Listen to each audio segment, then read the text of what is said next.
Hello and welcome to another midweek reflection. That was quite enthusiastic, wasn't it? I hope you have had a good few days, whether we last saw you on Zoom or on the reflection. Oh, I just clipped my fingers, sorry about that. Or on the reflection last week. I hope you've been making the most of the last of the summer sunshine, and it does feel like it is the last because the weather is changing. And yesterday was the autumn equinox, a day when we traditionally think of summer as ending and autumn beginning. So we're now in the season of mists and mellow fruitfulness, close bosom friend of the maturing sun, as Keats wrote in his Ode to Autumn, which was about autumn, but also about the Peterloo massacre, in which working class people got fed up with the indifference and corruption of Parliament and protested against it.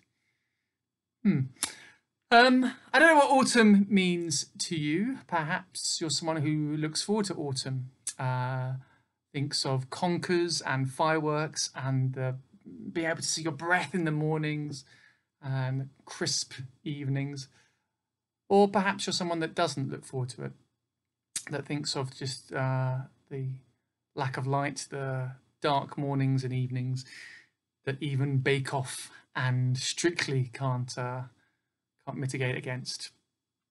Well, I hope and pray that we all have a good autumn, that we seek the good within it, even in the dark days ahead.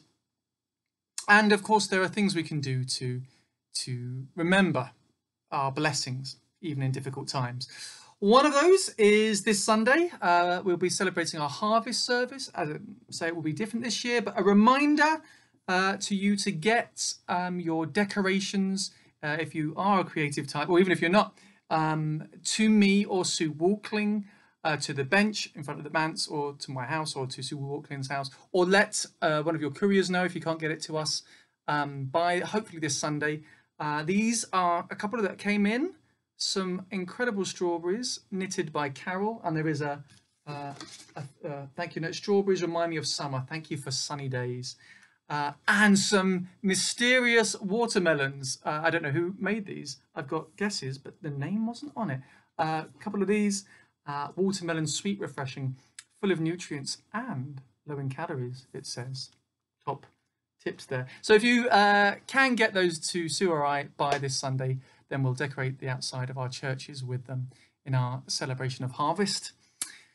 We can also look for the beauty of this time of year, and there is a lot of beauty. The leaves are already beginning to fall. These are a few I picked up on the floor of Ponty Park, and you can see I love that when the leaves go golden and red, when they show off those colours.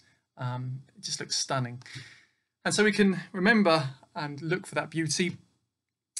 And the falling leaves got me thinking of this week's challenge, invitation, because this Sunday we're going to look at two stories of land being passed down from generation to generation, one from the Bible, one from present day. So falling leaves, family trees, this is the kind of direction I was going in. I mean, today we seem to be more getting closer to the time in which you could only have property if it was passed down from your family. Certainly that was true at biblical times. Certainly that's true in many places around the world today, and it's seeming to becoming more true in the UK. But putting aside that concern, this week, what I would like you to do is just to stop for a few minutes and think about all the people with whom you've shared property, with whom you've lived in a house, or a flat, or a bungalow, or a tent, or a caravan, wherever you've lived over the years. For some of us, this will be harder than others because you'll have a few decades on us. But just to stop and pause and think of all those people, some of whom it's easy to think of how they've blessed your lives, others of whom would have brought more than a challenge or two. But I invite you to stop and pray, think about them and pray for them. Perhaps you can ask God to bless them if they're still around. Perhaps you can thank God for all that they shared with you if they're not.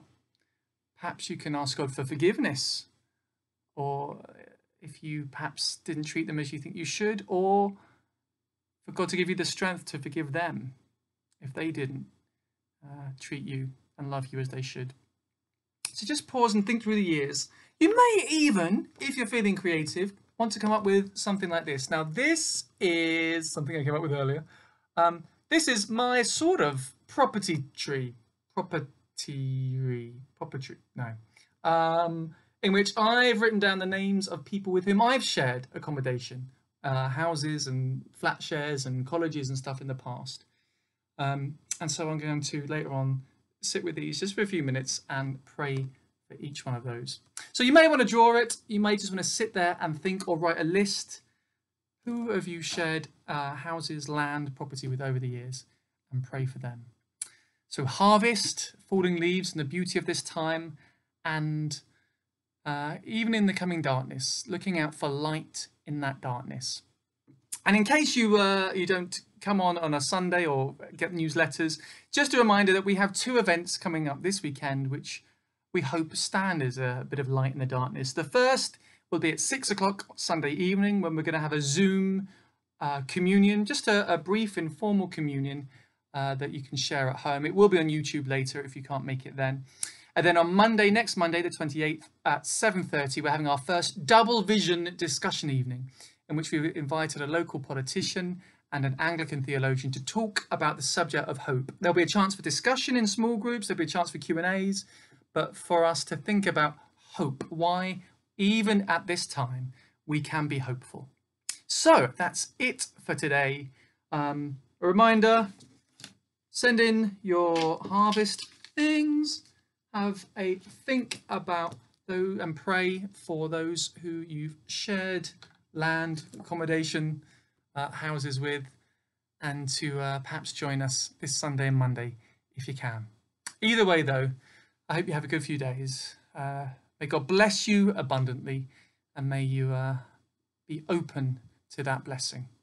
May you be that blessing to others. May you speak that blessing, see that blessing, and be signs of God's kingdom wherever you are. Go well for now.